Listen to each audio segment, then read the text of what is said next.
ITSN, and ITSN is designed Olympics campaign group. It is in the process of working, supporting different campaigns. Don't know how effective, but this is what is already going on. I think we need to talk more among ourselves.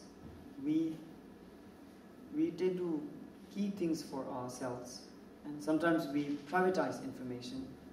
We think that it is our TSG's information, our TSG's priority. That may be a small selfish way of working, and therefore you have created for yourself an island. And some of the TSGs who are more financially more powerful, they seem to do this, privatization of information on Tibet. That actually shouldn't be happening.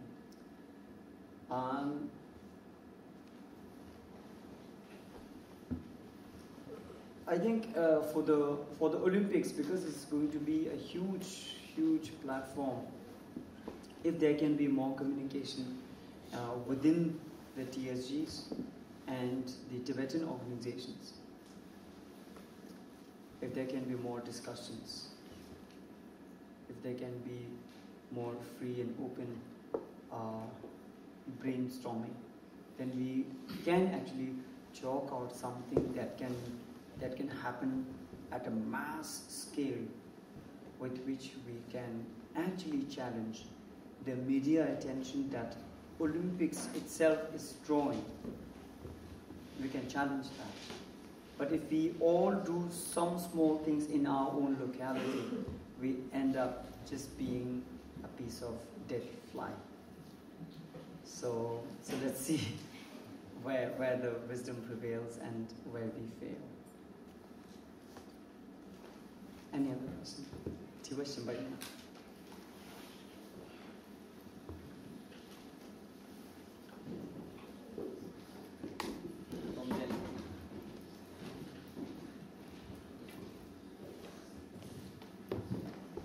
Hey, Tenzin, it's good to see you again. I just thought maybe I should share a thought, and I felt it better to speak in English because it also addresses what Thomas Late raised before. I mean, just in case you do not know who Thomas Late is, he has written 2 books on Tibet. The first one he wrote about CIA involvement in the Tibetan freedom struggle, and he even gave a talk to the Tibetan community here a while back. And then the most recent one is called In Conversation with the Dalai Lama, and this is a very well-received book right now worldwide. So, and he's also giving a talk, I think, on March 21st. So it'll be interesting to hear him out. That's tomorrow.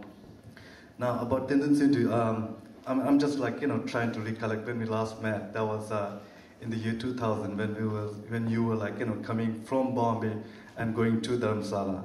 And before that, the only time he was in Dharamsala was when he was a student at TCB school, and where I had met him. And I mean, it's interesting, to take a journey in your mind to that old time, how he was, and then now, such a formidable force that he has become in the Tibetan freedom movement. And it is a testament to what, an individual can do, what one person can do. Because I'm trying to think, before Tenzin Tsundue sort of made his appearance, made his splash, I mean, in the name of involvement from the Indian people's side in the Tibetan freedom movement, there wasn't much to talk about, really. Even though, say, I'm talking about from 1959 until year 2000, our sort of interaction with the Indian community, at the best, was what we have Indo-Tibetan Friendship Society in Dharamsala. But that would be basically some Indian leaders and Tibetan administration leaders sitting on a desk, sitting on a stage, and then sipping Kampa Cola while watching Tibetan performers give these performances. But that would be about it. It would have been unthinkable during those many years to see an Indian individual coming out on the street during march and protest like, bearing his chest and whatnot. And then now, like, when you look at Payul, almost every day you would see this guy, Yadav, like, writing his petitions in blood. Like, I don't know to who, but he must be writing a lot of petitions with his blood.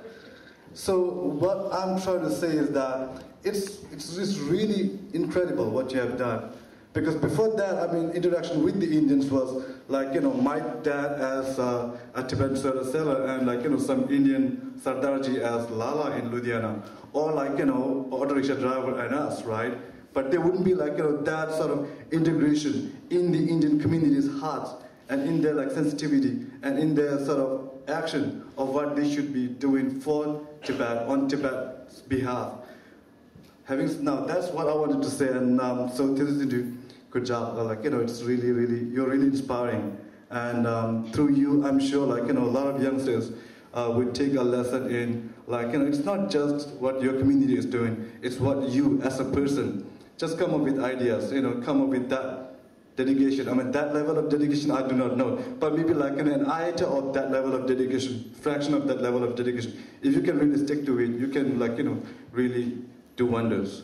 Now, coming back to Thomas Lade, I think that raised an interesting issue because Thomas Lade has had a very, like, close relationship over the last couple of months and probably 2 years or something with his son as the Dalai Lama because he had to write this book. And so now when you said, like, the whole October thing, it's new to me. And I found it quite interesting because, like, most recently in Payul, we had this news report where Professor Samdor Rinpoche had said that the Dalai Lama did not really mean to say he opposed Chinese population transfer into Tibet. Now, I mean, that is, honestly speaking, horrendous. But then it's interesting because we always hear about Tibetan government in exile's sort of approach toward negotiation with the Chinese government, but we do not really hear about any sort of convincing case being made for that sort of overture. It does not really come across from people like, who come from that sort of spectrum of the Tibetan world. And so I was, in a way, thinking, like, and that's why I asked you, did you hear that from the Dalai Lama, or like from Samdor Rinpoche? No. Okay, because educated Tibetan. Okay, because that's interesting. I mean, one thing one has to really remember is that was the time of Mao Zedong and that was the time of Deng Xiaoping, and these leaders at the time lived in a different world, and they were termed as the great helmsmen. And right now, Hu Jintao, he is basically a core of the leadership. Granted that there is this sort of a divide between the hardliners and the liberals.